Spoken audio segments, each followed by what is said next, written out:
적색 수배.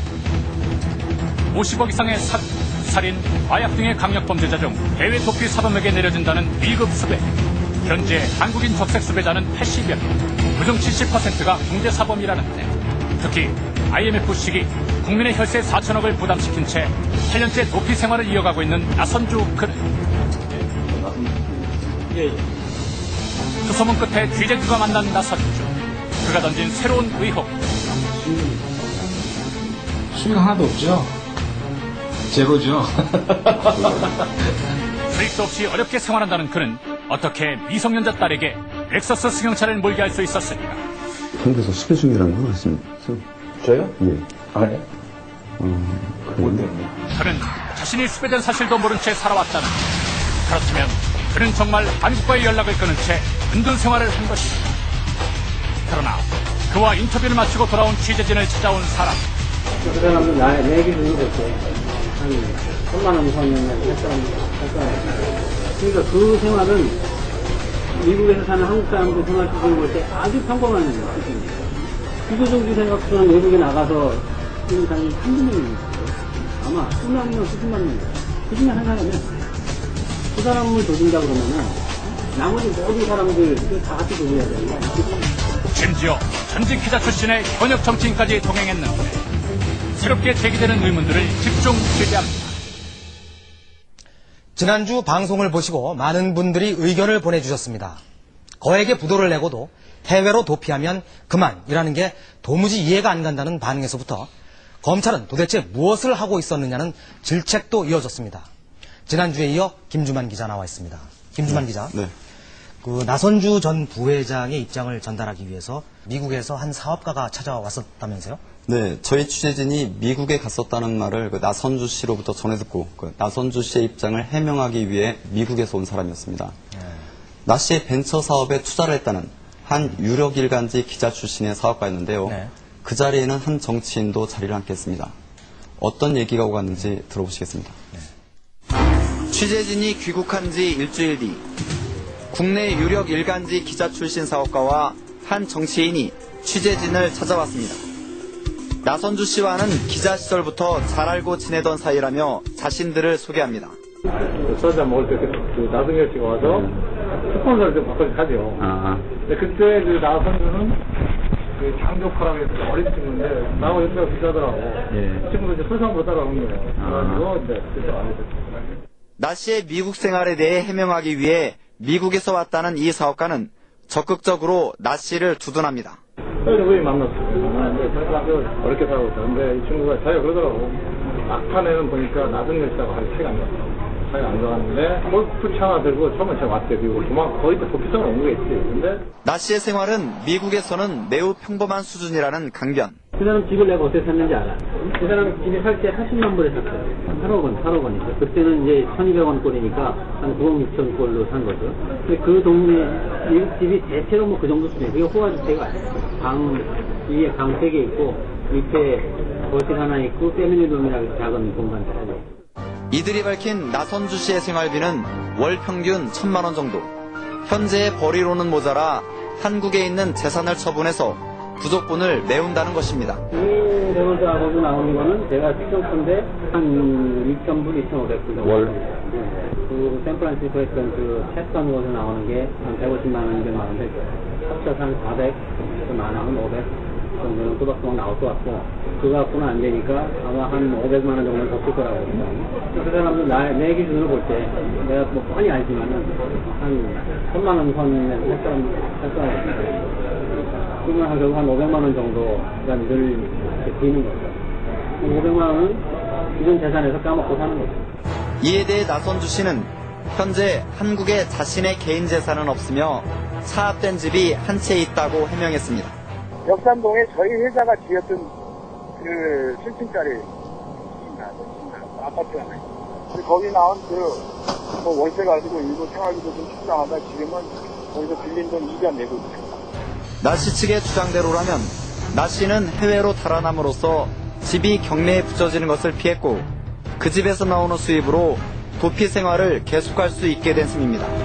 이들은 나 씨의 해외 도피 생활에는 문제가 있음을 인정했습니다. 그러나 수많은 해외 도피자들 중에 나 씨만 문제 삼는 것은 불공평하다며 불만을 터뜨리기도 했습니다. 기소정지 생각서는 외국에 나가서 있는 사람이 한두 명입니까? 응? 아마 수만 명, 수십만 명일 거예요. 그 중에 한 사람이야. 그 중에 경중을 따진다면은 사기인으로 치면은 사기 피해 액수로 구분할 수 있겠지. 혐의의 그 가벌성으로서 그 사람의 경중을 나눌 수 있겠지. 그 사람을 조진다 그러면은 나머지 모든 사람들 다 같이 조져야 되는 거 아니에요? 그중 네, 그런데 저도 여권이 있지만 그 5년에 한 번씩 갱신을 하거든요. 네. 근데 그 나선주 씨가 미국에서 8년을 체류하려면 반드시 한 번을 여권을 갱신했을 텐데 어떻게 된 겁니까? 네, 요즘 새로 나온 여권은 유효기간이 10년짜리가 있습니다. 하지만 작년까지 발급된 경우는 대부분 5년짜리인데요. 네.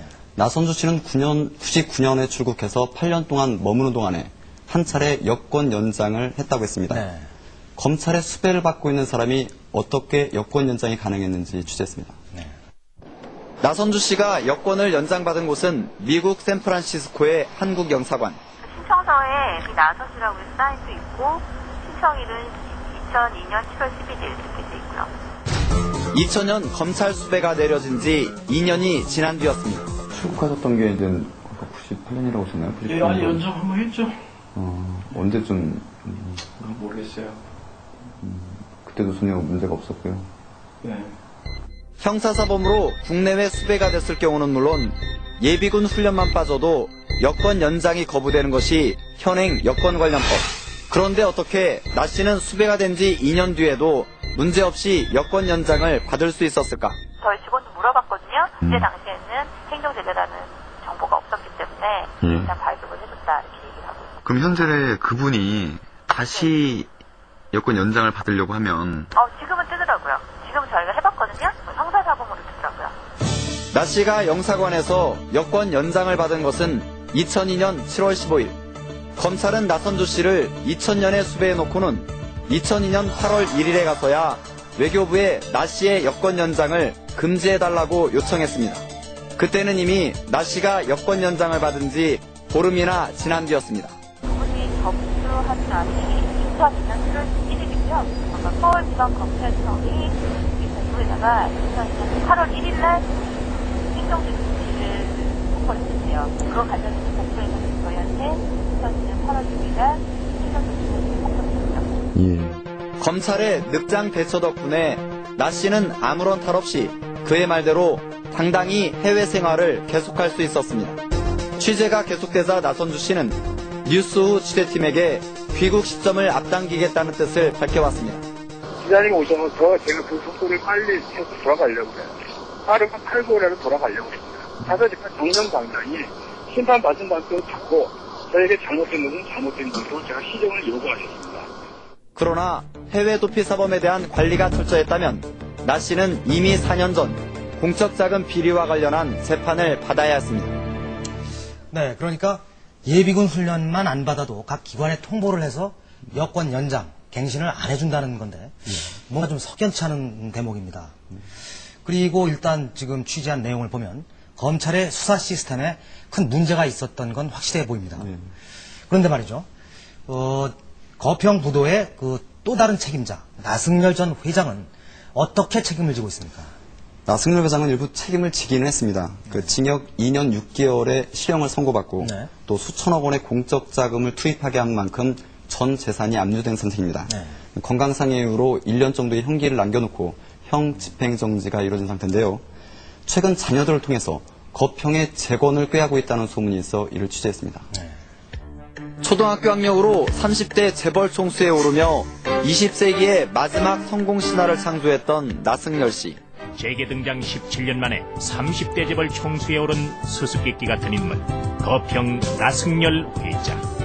그의 성공 비결은 무엇일까?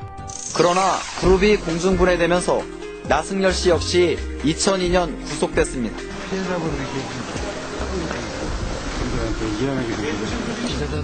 회사가 망하면서 자신도 빈털터리가 됐다던 나 씨의 항변. 제가 생각할 때는 뭐 어쨌든 1,000억은 넘었다고 생각하는데 지금은 뭐 1,000원은 없다고 말이 아니고 하여튼 지금은 거의 다 손뼉을 친 상태입니다. 하지만 어찌된 일인지 부도 이후 나 씨 자녀들의 재산은 오히려 급격히 불어났습니다.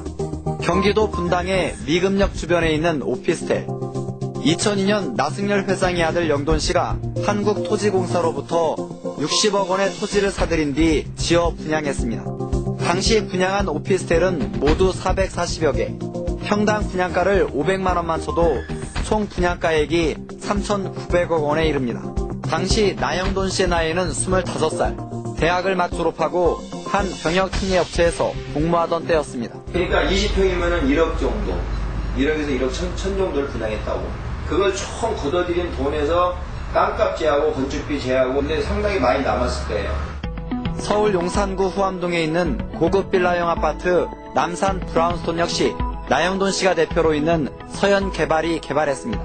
나영돈 씨는 지금도 이곳 아파트 30여 채를 자신의 명의로 갖고 있습니다.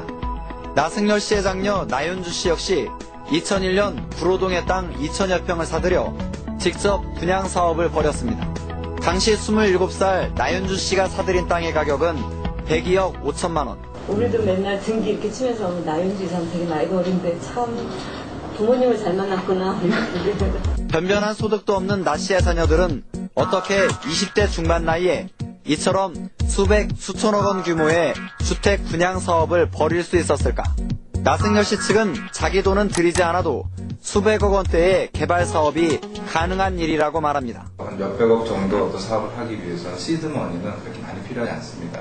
토지를 계약할 수 있는 그 정도 한 10% 해당되는 약간 몇 억 정도 돈이 있으면 뒤에 돈을 마련했는지는 제가 이제 그것까지 자세히 알지는 못하지만 모르겠습니다. 본인이 그동안에 저축한 그런 돈이 있을 수도 있고요. 또 주변에 또 사람들이 또 이렇게 인맥들이 있지 않겠습니까? 그런 사람을 통해서 절대 많은 돈은 아닙니다. 그런 부분은 조그만 시드머니이기 때문에 그 정도의 어떤 조달 능력은 저도 가지고 있으니까 그 정도의 능력은 전 더 있다고 보고. 최근에는 서현개발이 부산의 제과업체 기린을 인수해 거평이 재건되는 것이 아니냐는 세간의 이목을 끌기도 했습니다. 서현개발이 기린을 인수한 가격은 76억 원. 인수 즉시 공장 부지 6천여 평을 아파트 부지로 팔아 수백억 원의 차익을 남겼습니다. 내가 볼 때 가야 되는 데서는 1,000원 넘었더라. 거기 기린 인수했잖아. 기린 인수한테 110억인가 얼마 들어갔거든. 그걸로 키웠어. 서현개발의 기린 인수는 어떻게 이루어졌을까? 서현개발이 금융감독원에 제출한 감사 보고서에 기록된 기린 인수 금액은 모두 76억 원. 10억 원은 어머니 박문자 씨에게, 50억 원은 학교법인 만강학원으로부터 빌렸습니다. 만강학원의 이사장이 바로 나영돈 씨의 어머니인 박문자 씨입니다. 만강학원으로부터 돈 50억을 빌린 거는 언제였습니까? 그 기린 인수 그 직전에 잠깐 좀 빌렸다가 다시 얼마 후에? 재작년. 얼마 후에 다시 되돌렸습니까? 며칠 안 됐을 거예요 그때. 20일 정도 하다가. 아들이 하는 사업을 위해 학교재단에 기숙사 부지를 팔아 생긴 자금 50억 원을 임의로 사용한 것입니다. 만강학원에 무슨 돈이 있나요? 재단 그때 막 이제 기숙사 팔아가지고. 자금 지원을 요청하신 건 사장님이 직접 하셨나요? 그렇죠. 굉장히 같은 건가요? 어머니. 현행 사립학교법은 학교 재단의 재산을 이같이 함부로 사용하는 것을 엄격히 금지하고 있습니다. 여기 50억은 저희들이 별도로 어떤 처분 허가를 해주지 않는 이상 그 법인 수익용 기본재산 통장에 보관하고 있어야 됩니다. 이걸 함부로 만약에 누구 빌려주거나 이런 게 가능합니까? 그거는 있을 수가 없습니다. 이법이. 그 아버지인 나승열 전 회장이 천문학적인 금액의 부도를 냈는데 네. 그 자녀들이 저렇게 큰 규모의 사업을 한다는 게 좀 신기하군요. 네. 그리고 말이죠. 그 미국으로 간 나선주 전 부회장이나 또 한국에 있는 나승열 전 회장이 모두들 잘 지내고 있는 점까지 고려하면은 이 부도를 내도 별것 아니구나 하는 생각마저 듭니다. 네, 그렇죠. 부도의 책임을 져야 할 두 사람이 미국과 한국에서 적지 않은 재산을 갖고 있는 그 반면에는 네. 그 나 씨 일가의 잘못으로 인해서 지금까지도 고통을 받고 있는 많은 사람들이 있습니다. 네. 그 와중에서도 나 씨 일가는 거액을 챙기는 이해하기 힘든 일이 벌어지고 있습니다. 한때 거평그룹 성장의 대명사였던 동대문 거평 프레아타운. 분양 당시 한 개 점포당 분양금이 5, 6천만 원. 총 임대 분양 원금만 1,950억 원에 이릅니다. 그러나 임대 분양금을 받아 챙긴 거평그룹이 부도나면서 상가 임차인 2,300여 명은 꼼짝없이 발목이 잡혀 있습니다. 아내와 봉제 공장에서 함께 일하며 10년간 모은 돈을 이곳에 쏟아부었던 정정모 씨. 이제 매각에 갖고 편하게 장사를 해봐야지 뭐 이런 기대감. 그냥 한꺼번에 다 물거품이 돼버린 거죠. IMF 여파로 상권이 형성되지 않았고 당장 상점을 빼고 싶어도 원금조차 받을 길이 없습니다. 오히려 지금은 한 달 15만 원 하는 관리비를 다달이 원금에서 까나가는 상황입니다. 2년 반 동안을 계속 이제 기어놓고선 돈을 내야 되는 상황이에요. 이게 안 됐다고 봐야 되겠는데. 13년 전에 5,500 넣어가지고 누르나도 시원찮은 판에 지금 원금도 지금 까먹고 있는 데다가 노후 대책으로 남편 몰래 상가에 투자했던 이금심 씨는 6년째 집으로 돌아가지 못하고 있습니다. 남편하고 맨날 싸우고 어느 날 말다툼 안 할 데가 없고 없는 돈 갖다 왜 남 몰래 말도 없이 그렇게 했냐 그렇게 하는 거예요. 그래서 이제 내가 견디다 못해갖고 지금 집 나온 지 한 6년 됐거든요. 친구 집에 가도 또 좀 있다가 지금 여기는 나 아는 동생 집에 지금 한 몇 개월 돼서 한 6개월 정도 됐었거든요. 그래서 정말 내가 거평이라면 최근엔 청대문으로 이름을 바꾼 프레아타운 주식이 한 부동산 개발업체에 매각되면서 나승열 회장의 이름이 다시 거론되고 있습니다. 청대문에 주식을 매입한 회사는 부동산 개발업체인 KD&D. 거평 부도 이후에도 프리아타운 주식 80%를 계속 보유하고 있던 나씨 일가는 주식 매각으로 거액을 챙기게 됐습니다. 나승열 씨 가족에게 전달된 주식 대금은 100억 원. 돈을 전달하는 방식은 어떻게? 수표를 주죠. 누구였죠? 박문자 씨와 나영돈 씨 주주들한테. 기업 부도 당시 자신의 재산은 하나도 안 남았다던 나승열 씨는 재산 증여에는 서둘렀습니다. 거평 프레아타운의 주식을 아들 나영돈 씨가 갖게 된 것은 나 씨가 19살이던 지난 96년. 재산 환급해줘야 될 거 아니야. 그때 해가지고 어머니께서 그렇게 어머니께서 받으시면서 이렇게 배분을 좀 자신감 해준 거예요. 가족들끼리 판매한 주식의 총 가격은 단돈 1원. 그 당시에도 어머니께서 받아오셨을 때 그때도 1원이었고 그 당시에 뭐 받아오면서 나중에 뭐 그렇게 좋아질 거니까 계속 가져가자. 특히 부도 직후에는 친인척이나 제3자의 가차명 이름으로 주식을 옮겼습니다. 제가 그때는 뭐 정확히 기억하지 않고 이제 어머니께서 많이 하셨는데 제가 듣기로는 어머니랑 저랑 갖고 있던 주식들을 또 다른 사람 이름으로 뭐 차명 계좌를 뭐 차명 주주라고 했죠. 근데 아마 부도 이후에 이렇게 해가지고 서명하는 이유가 있지 않겠습니까?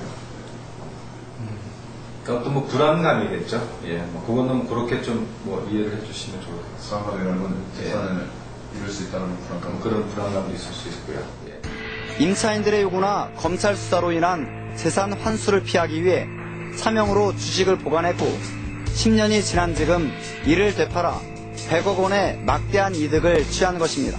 임차인들은 최소 5천억 원의 개발이익이 예상되는 청대문을 나씨 일가가 단 100억 원의 주식 전부를 팔리 없다며 인수업체와 나승열 회장과의 뒷거래를 의심합니다. 과거 거평 사람들이 그거를 찾으려고 한다라는 거는 왜 그런 소리가 나돌리냐면요. 이민수도 누구냐면은 그 산업개발이라고 하는 R&D에서 일을 하던 사람이고요. 그리고 김삼룡이는 대표이사니까 당연한 사람이죠. 인수업체인 KD&D는 나승열 회장과의 이면 계약을 부인하면서도 구입 당시 사실상 나승열 씨로부터 주식을 사들였다고 말합니다. 최종적으로 나이를 만난 건 8월달이죠. 8월달에 도장을 찍는 네, 뭐 그런 자리에서. 직전에. 저는 최종적으로는 일단 그러면 나승열 회장이 마무리를 왜냐하면 자기 와이프나 자기 아들 뭐 이런 식으로 주주가 돼 있었기 때문에 그럴 수밖에 없었죠. 왜냐하면 아들이나 와이프랑 하더라도 그게 뭐 나승열 회장의 그 가치를 부여하고 있는 그런 관계지 개별적인 제3자는 아니지 않습니까?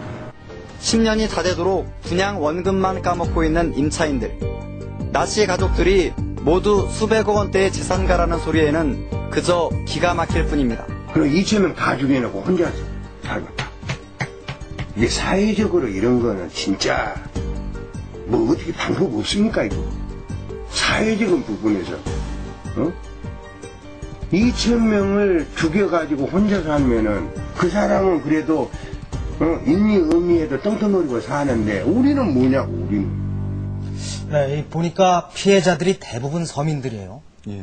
그런데 이 부도를 낸 사람은 잘 살고 있고 그 부도로 인해서 피해를 본 사람들은 계속 고통을 받고 있고 이게 도대체 뭔가 법과 제도가 좀 잘못된 게 아닌가 이런 생각이 드는데 어떻습니까? 네, 사실 이 같은 공적 자금 비리 관련 뉴스를 보면 우리나라 법이 참 답답하고 공평하지 못하다 이런 생각을 하게 되는데요. 네. 현재 나씨 일가의 그 가차명 주식 보유와 매각 그리고 임차인들의 그 청대문 운영과 관련해 서로 고소고발이 있으면서 검찰 수사가 진행 중입니다. 지금까지 뉴스 후에서 그 해외 도피 사범들을 쭉 취재를 했었는데 이런 그 해외 도피 사범들 쉽게 송환할 수 있는 그런 방법은 없나요? 예, 물론 인력과 예산을 투자를 해야겠지만요. 세계 각국에 퍼져 있는 우리 교민 사회의 도움을 얻는다면 당장 큰 돈 들이지 않고도 해외 도피 사범들을 아주 효과적으로 검거할 수 있다. 이런 주장을 펴는 사람도 있습니다. 외국에 숨어있는 이들을 찾아낸 건 우리 법무부와 검찰이 아니라 일반 국민들이었습니다. 나선주 씨는 취재진의 의뢰를 받은 한국인 탐정이 그리고 최병호 씨는 피해자라고 주장하는 김모 씨가 소재를 알아냈습니다. 뭘 나온다고? 뭘 찍나? 왜 찍나? 아니, 정명석 총재는 피해자 가족들이 주축인 반 JMS 민간단체가 추적했습니다. 물론 국제경찰, 인터폴로선 해외 도피 사범 추적에 적지 않은 어려움이 있는 게 사실입니다. 외국 경찰도 우리 한국이 그 나라에 가서 누가 도피해 있다고 해서 그 사람에 대해서 우리가 요청을 한다고 해서 일부러 전담반을 편성해갖고 찾아다니면서 소재 파악을 할 수가 없는 상황이거든요. 저희는 무수하게 요청을 하지만은 그 대상자가 최대한 국가의 그 사법당국에 의해서 소재가 발견되지 않으면 실제로 송환이 진행되기가 어려운 면이 있습니다. 그러나 보다 근본적인 책임은 그동안 해외 도피 사범 추적의 허점을 드러낸 우리 법무부와 검찰에 있습니다. 인터폴의 추적을 받고 있는 우리나라의 해외 도피 사범의 숫자는 2002년 749명, 2003년 972명, 2004년 983명, 2005년 930명 등 그 숫자가 해마다 늘고 있는 추세입니다. 경찰청 통계에 의하면 지난 5년 동안 해외 도피 사범들이 국내에 끼친 경제적 피해는 모두 1조 5천억 원으로 1인당 평균 95억 원에 이릅니다. 그래서 이 문제에 관심을 가져온 한 국회의원은 교민들의 정보를 적극 활용하는 방안을 제시하고 있습니다. 대부분 교민들이 많은 나라로 도망을 가서 거기에 편입해서 살고 있는데 교민 사회가 협력을 해서 지명 소비자 전단을 뿌린달지 정보를 제공해서 계속 업데이트하고 그 정보를 바탕으로 주민들의 신고가 들어오고 그럼 체포해서 범죄를 인도에 가져오고 이런 절차를 밟는다면 지금 0.5%에 불과한 그런 체포와 인도율이 훨씬 높아갈 거라고 기대를 합니다. 그리고 소재가 파악된 범죄자에 대해선 사법당국이 신속하게 추상 같은 법 집행을 통해 소환해야 한다는 것입니다. 그래야만 제2의 나선주, 제2의 정명석이 나오지 않게 될 것입니다. 그런데 이런 그 해외 도피 사범들을 그대로 방치하면 말이죠. 한탕하고 해외로 그냥 튀면 그만이다. 이런 생각들이 확산될 테고 말이죠. 그러면 결국 국내에서 이와 비슷한 범죄들이 계속 양산될 텐데 그럴 가능성이 많지 않습니까? 네, 맞습니다. 시간과 돈이 아무리 많이 들어도 해외 도피 사범들을 꼭 잡아야 되는 이유가 바로 그런 점 때문인데요.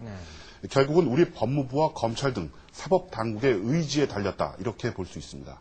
일선 검찰청 등의 해외 도피사범 전담 부서를 만들어서라도 힘없는 서민들을 울리고 그리고 정작 자신은 해외로 도망가서 잘 먹고 잘 사는 그런 해외 도피사범들을 꼭 잡겠다 이런 의지를 보여줘야 될 겁니다.